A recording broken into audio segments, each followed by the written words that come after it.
Hello, and welcome to another episode of my 30 plus decks. Today, I'm honestly super excited to show off this one. I've been working on it for a while, I guess working on it more recently, and who doesn't love her? This is Ms. Bumbleflower. Ah, I love this card. So, I am a Bant player, as far as maybe not always a Bant player, but I love Bant. So, this is just awesome. So 1 blue, white, green for a 1/5 rabbit citizen. She has vigilance, and whenever I cast a spell, target opponent draws a card. I put a 1/1 counter on target creature. It gains flying until the end of turn, and if this is the second time this ability has resolved this turn, I draw 2 cards. Pretty much, I have been working on making it more of a, I guess, reactive, responsible Bumbleflower. So one of the things that I'm going to be trying to do for this video is just showing you my hand, making it very clear what I'm doing. That's just kind of a thought that I had where I'll see how it goes, because with Miss Bumbleflower, I mean, I guess maybe not right away. There's nothing crazy that I'm doing right away, but cool setups. I can say that much. Just in general with Miss Bumbleflower, the deck came with a number of win conditions. I took out all of them.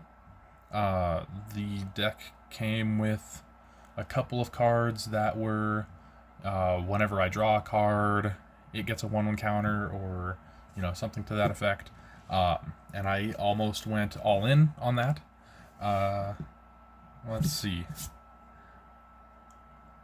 Just kind of trying to think of what other things that this one's trying to do. We'll just jump right in, because, nothing to it but to do it. Okay. So my starting hand, I've got a Thought Vessel. Let me zoom in. I've got Thought Vessel. I've got Uthros Psionicist, which is one of the new Edge of Eternity's cards. The second spell I cast each turn costs 2 less, which is awesome. Managorger Hydra. Whenever a player casts a spell, I put a 1/1 counter on it. And then I've got 4 lands. I've got enters tapped, enters tapped, enters tapped unless I control 2 or few other lands, and then enters tapped unless I control 2 or more basics. So something like that is what I'm working with as an opener. And my plan is to go tap land. Third land might be Managorger. Fourth, but then it's something where I was really thinking third land could be Uthros Psionicist into Thought Vessel, and then I'm getting Miss Bumbleflower out whether I have a tapped land or not. So it definitely kind of depends on whether or not I draw into an untapped land. That's kind of what I'm thinking. Well, let's go. Draw. Drix Fate Maker. Very cool. Let's go with Spar's Headquarters tapped, and I'll go to turn 2, and I will draw. Let's see, I got an untapped land, so I think I will go with the Managorger route so that I can start double casting the Uthros Psionicist and Thought Vessel once Miss Bumbleflower is out. So, Thriving Heath, enters tapped. I will choose green, so it can tap for white or green. Let's go to turn 3, untap, and draw. Let's go Seachrome Coast. Enters tapped unless I control 2 or fewer other lands, so it is entering untapped. I will go green and 2. Managorger Hydra. Go to turn 4. Untap. And draw. Let's go ahead and go with an island. I haven't been keeping updates on what I've drawn because my plan is going exactly what I've been mentioning. But drew an Optomancer, which is awesome, and a Wizard class, which is also very cool. Let's go ahead and see. I got out that island, so let's tap 4, cast Miss Bumbleflower. Also for the Managorger Hydra, I typically say that each of my opponents cast a spell, so it will right now have 4 counters because I assume that I play as if I'm going up against 3 opponents in situations like that. That being said, right now, Miss Bumbleflower, having them draw doesn't really matter. There are some points in the game, like if I get a Smothering Tithe out, for example, then yeah, I would be keeping track of maybe more any time that they would draw, or any time that I would force them to draw, I would get a treasure, something like that. Let's see. I'm overthinking this. Let's go to turn 5. Untap. Draw. Let's go with a Canopy Vista, but it does enter tapped. Then I will go blue and 2. I will cast... Oh, that's what I'm thinking. That's what I'm thinking. 4, 5, 6, 7. There we go. Now going back into it. That was just the counters for the next rotation of turns. So blue and 2 for the Uthros Psionicist. On cast, I will put a 1/1 counter on Miss Bumbleflower. Managorger Hydra gets a counter. And then I will cast Thought Vessel for free, because that is my second spell this turn. It costs 2 less to cast. On that one, I will put a 1/1 counter on Managorger Hydra from cast, and then also from Bumbleflower. And I will draw 2 cards.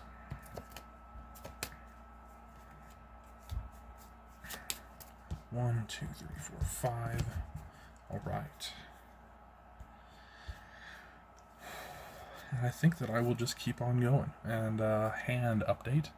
Got Wizard Class, Swiftfoot Boots, Drix Fatemaker, which I'm really excited to warp out, and then, Octomancer for cheaper, or Baird for cheaper. I drew into a forest, which is very nice. Let's go to turn... And that also being said, I could have waited on playing that land. If I drew into this forest, that could have been my land for the turn, and then next turn this one would have entered untapped. But I wasn't going to use this land anyway, so it really doesn't matter. Going to turn 6. Untap. I guess I'll do the 3 counters for my opponent's turns. Untap. I will draw. Let's see. Forest. 1, 2, 3, 4, 5, 6, 7 to work with.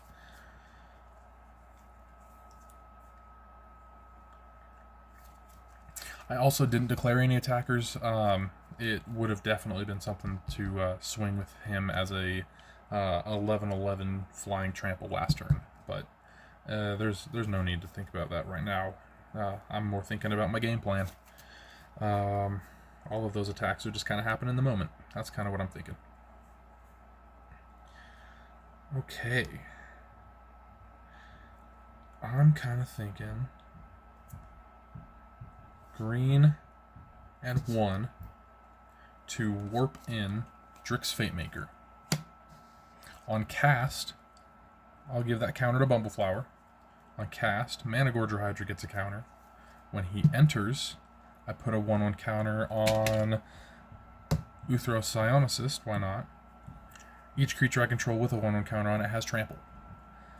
And warp just makes double casting with Bumbleflower so nice. That being said, my next spell will cost 2 less. So let's go blue, green, and 1 to cast this Octomancer. On cast, I'll put that counter on the Managorger Hydra to give him flying until the end of turn. So it's a 16/16 Flample. I will be gifting that Octopus. And let's see. That's pretty much it. Like I said, I'm not going to go through attacks. I could. It really is something where I'm not. I did forget something. That was my second cast. That was my second counter. So I draw 2 cards. So Arcane Signet and Monk class. Which Monk class and Uthros Psionicist means my second spell each turn costs 3 less, which is awesome. But looking at it, that's 2 generic, 2 generic, 2 generic, no generic, 2 generic, no. So it really doesn't even make sense to do anything higher than Uthros Psionicist. Monk class is very good in this deck, but I guess the combination of them isn't always needed. Yeah. Let's see about... Yeah, I'd rather just hold off and do more multicasting later. So on end step, I make an octopus. And also on end step, the Drix Fate Maker will warp out. I'll just kind of have it there as warped out.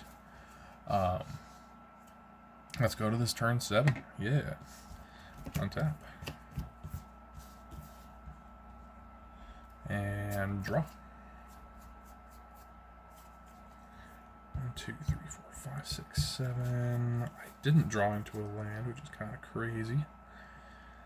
I could still draw into a land, which is very true.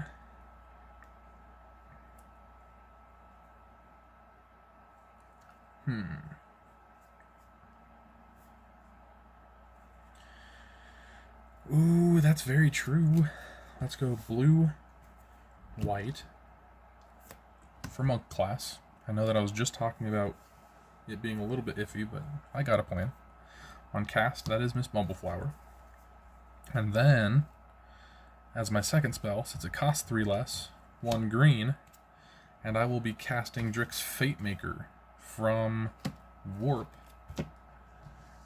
On cast, I guess I have been missing a couple of Managorger Hydras. So that's 1 for that. I guess that's the 3 for that. This was the second spell this turn. I'll just say that that's that. And Octomancer. We'll get the other counter.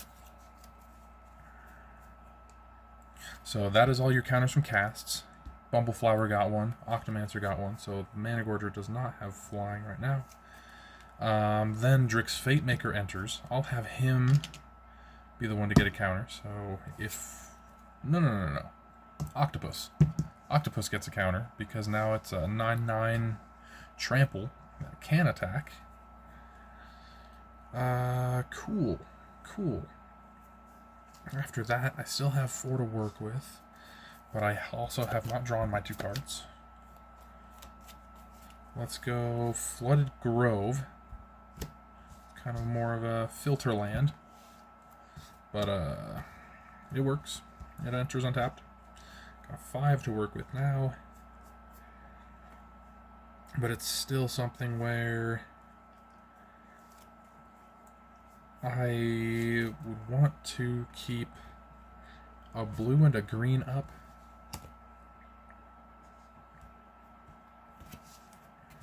There we go. So if I had these 2 set aside, I could still have 3 to work with, which means that I could do something silly like 1, 2. And I will cast Arcane Signet. That's another counter. I'll put that one on Drix Fate Maker. Arcane Signet can tap if I want.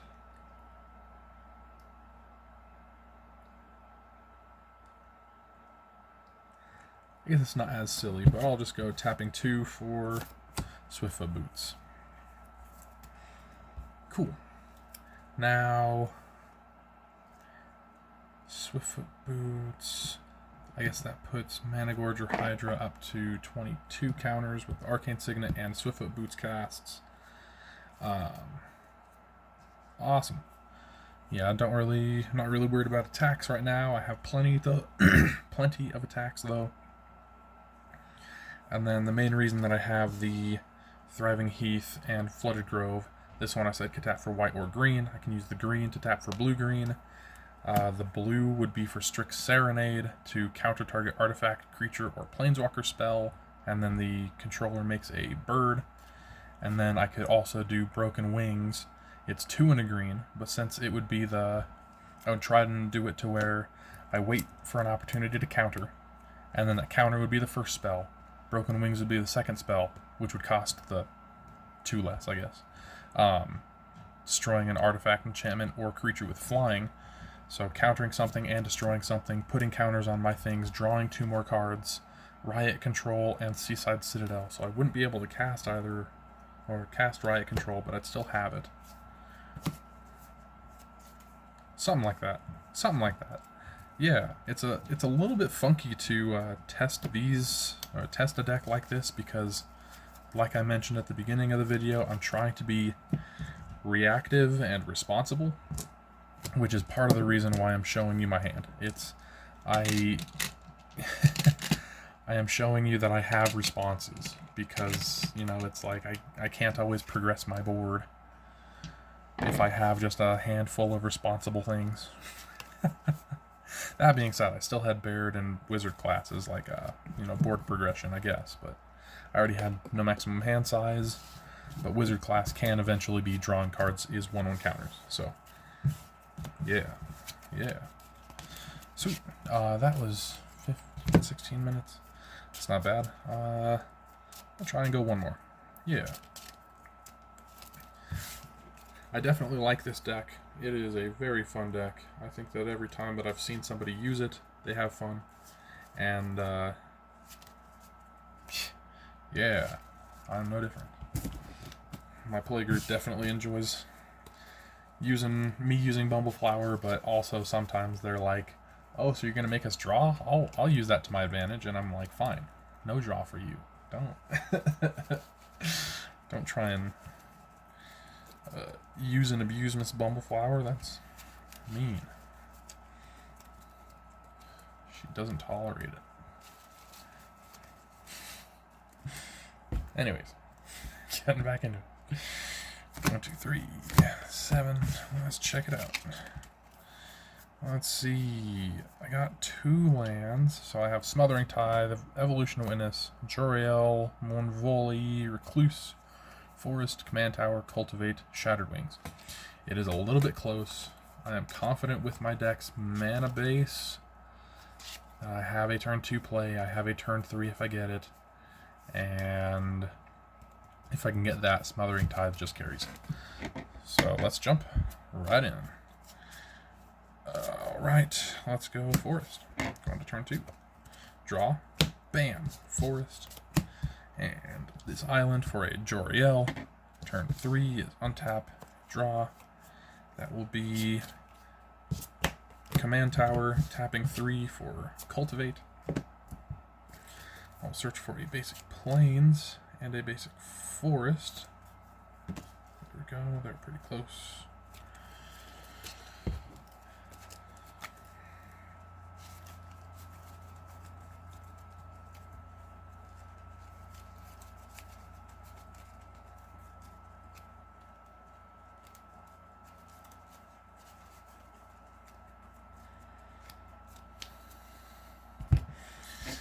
White, I guess Plains to the battlefield, Forest to my hand. 3, 4, 5, 6 cards. There we go. Turn 4. Untap. And draw. Sure, Glacial Fortress. I'll tap 4. Casting Bumbleflower. 3, 4, 5, 6. Yeah. Going to turn 5. Untap. And draw. Very nice. Forest is my land for turn. I'll go white and 1, 2, 3. Casting Smothering Tithe. On cast, someone draws a card. I put a 1/1 counter on Miss Bumbleflower. And then tapping 2 to cast Arcane Signet. This is me forcing somebody to draw.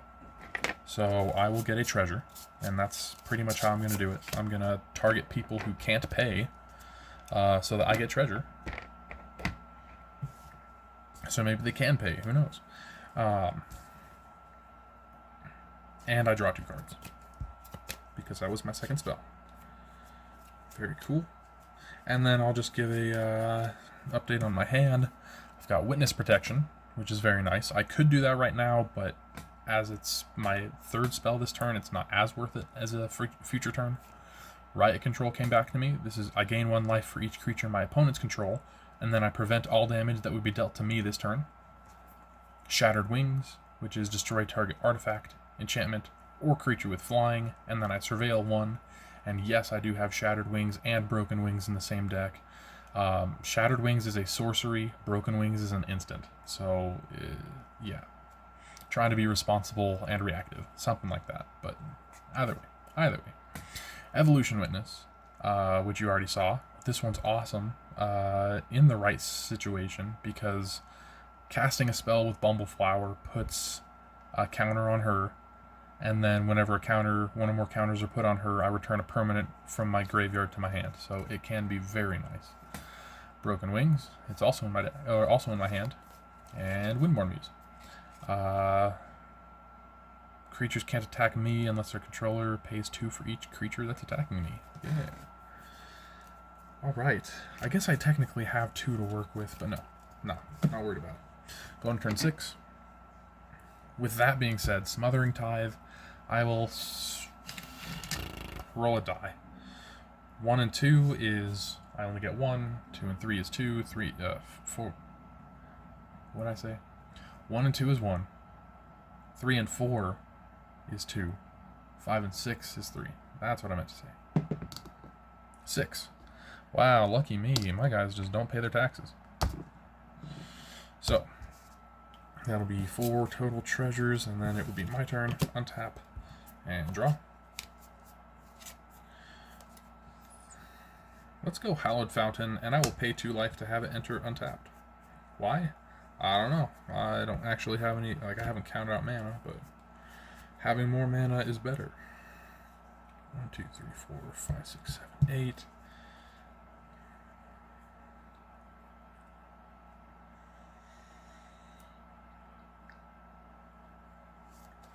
Probably, yeah. White and 3. I'm just realizing I didn't do the second counter. I did the counter from Smothering Tithe, but not for Arcane Signet, which would... I'll probably just put that on Joriel. That also being said, I forgot that Joriel has an ability whenever I draw my second card each turn, which was last turn. I make a cat. Cute little kitty. Here we go. Now I'll try and remember all my triggers. That's one of the things about Bumbleflower. Sometimes it's just a whole bunch of triggers. Continuing. White and 3. Casting Windborn Muse. On cast, I will have somebody draw, so I get a treasure.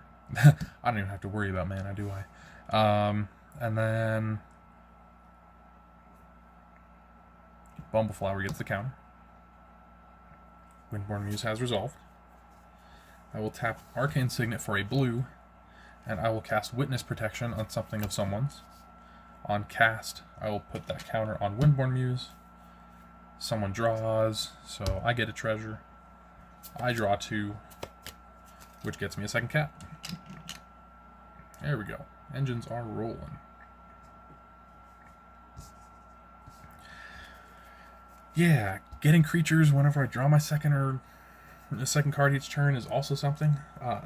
Since I'm ideally trying to cast or be able to cast multiple spells on someone else's turn as well.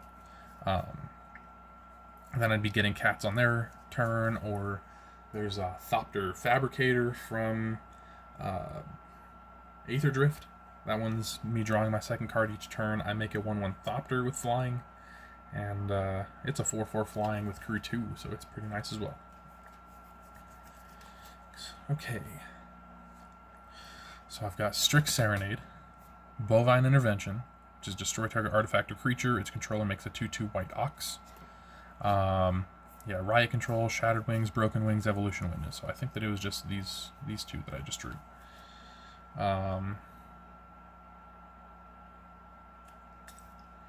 Strict Serenade, Bovine Intervention, Riot Control, and Broken Wings are all instants. I have 1, 2, 3, plus 6. That's 9. 1, 2, 3, 4, 5, 6, 7, 8, 9. So even if nobody paid for treasures, or everybody paid their taxes pretty much, then I would still be able to multicast on 2 different people's turns. Which is crazy. Crazy cool. So let's say that I do. Passing the turn. On someone's turn, it will be I tap a blue, counter their spell, and then white and 1. Hold on. Tap a blue, counter their spell, but as that is cast, that'll be a counter on Bumbleflower. Someone is drawing, so that is a 7th treasure. Oop. And then I will do white and 1, and actually, let's see, white and 1. Yeah. White and 1, and I'll Bovine Intervention something. On cast, that will be... I'll do the counter on Joriel again. And that was the second cast. Let's see, I made someone draw, so that's another treasure. Second cast will be a draw 2 cards. That is me drawing my second card on someone else's turn, so I make a 3rd cat. Ooh, I just drew Razor Verge Thicket, which is better early game, but I also drew Forced Fruition, which is one of my favorites. Whenever an opponent casts a spell, that player draws 7 cards. Ooh. With Smothering Tithe, whenever an opponent draws a card, it's my favorite. This is such a fun deck. It's kind of what I went all in on, is drawing. Me drawing, them drawing. Everyone gets to draw. Yeah, that was me double casting there. Someone else's turn. I will go 1, 2, 3. And I will cast Riot Control. I gain 1 life for each creature my opponents control, which does include... I'm not keeping track of my life, but I am saying I made a 2/2 Flying Bird for someone and a 2/2 White Ox for someone. Could have been getting rid of a creature for a creature, but whatever. I gain a life for each creature my opponents control, and then I prevent all damage that would be dealt to me this turn. On cast, that's a counter on Bumbleflower. And then another 1, 2, 3. Also on cast, I made someone draw, so treasure back. Now 3 for Broken Wings. Similar thing, I make someone draw, so I get a counter, or I get a treasure. Destroy target artifact, enchantment, or creature with flying. So someone's dragon is dead or something. I don't know. On cast, I think that I'll put the counter on Windborn Muse this time. And I draw 2 cards, which gets me a 4th kitty. Alright. And now, 2, 3, 4, 5, 6, 7, because of the Cultivate, yes. Untap for my final turn of this video. Untap. Upkeep, draw. So, hand check. I've got Benevolent Blessing. I just drew into that. Flash Enchantment, so I could cast it on someone else's turn, which is nice. Enchant creature. When the enchantment enters, I choose a color. Enchanted creature has protection from the chosen color, but the effect does not remove auras or equipment that I control that are already attached to it. Shattered Wings, of course, Evolution Witness, Forced Fruition, and land. Prairie Stream enters tapped unless I control 2 or more basics, so that'll be my land for turn.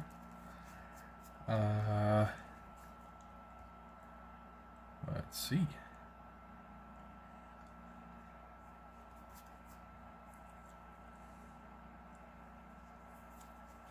Let's just go green and 2, casting Evolution Witness. On cast, I will choose Bumbleflower. I will have someone draw, so I make a treasure. I don't think that I counted my opponent's drawing more than what I made them, so I won't even worry about it. Blue, and 1, 2, 3, 4. Casting Forced Fruition. That being my second spell, let me just double check. Yeah, I don't have any permanents in my graveyard for Evolution Witness. But I've countered something, I've destroyed 2 things, I've altered something, so I'm definitely being reactive, responsible, trying to be, and building up my own board at the same exact time. That's exactly how I want Miss Bumbleflower. On cast, I know I'm. It's a silly thing to stop and think about, but I guess I'll go third counter on Jor-El. I will draw 2 cards because that's my second spell this turn. Drawing into Dauntless Escort, which I love. Sacrifice him to give creatures I control indestructible, especially with Evolution Witness, because I can just put a 1/1 counter on her and return this from my graveyard to the hand, and then recast him to re-sacrifice to give indestructible. He is dauntless as heck. And then make your move. Destroy target artifact, enchantment, or creature with power 4 or greater. It is an instant, so very nice. Second card drawn, so I make a cat. And I could just make that move, go 1, 2, 3, going down to 2 treasures, and casting Dauntless Escort. That is my third spell this turn. I will put the counter on Windborn Muse this time. And yeah, that's that. Sweet. Cool. If I were to go any further, it would be... Well, let's see. I made someone draw, so there's a treasure. I could potentially... Let's see, if I'm assuming that they don't pay, which they probably should pay, but whatever. That would be 1 opponent, 2 opponents. I would have 5. No, I'd only need that first opponent to not pay, because I could go 1, 2, 3, going down to 1 to do make your move, destroying something, putting a counter on Bumbleflower, sure, making someone draw, so I make a treasure, and then another 2 to cast Benevolent Blessing on cast, making someone draw, which makes me the treasure back, putting a counter on Jor-El, enchanting Miss Bumbleflower, choosing whatever color is most convenient for the time, drawing 2 cards, making a 6th cat, drew into Veteran Beast Rider, which is at the beginning of my end step, untap each creature I control, which is awesome, because one thing I am trying to do is have my creatures able to tap for mana, either with Zhang Yonggu Wildcrafter or Rishkar Pima Renegade, and then a Reliquary Tower, but I've already... Oh no, I don't have the maximum hand size out last game, so that's perfect. Reliquary Tower. All of this is hypothetically after my 7th turn, but on someone else's turn before it comes back to me, which is the only reason I'm doing it. Because, truth be told, if even each of my opponents only casts 1 spell, that would be 7, 14, 21, plus draw step, 22, 23, 24 potential treasures that I'm making. And I would never need to worry about mana again. Probably. Anyways, that's my Bumbleflower. Hope you guys enjoyed. I always enjoy freaking goldfishing for you. I really do. It's a hobby. It's a passion. It's a creative outlet. It's magic, baby. Alright. Hope you guys have a great rest of your day, and I will see you in the next one. Later.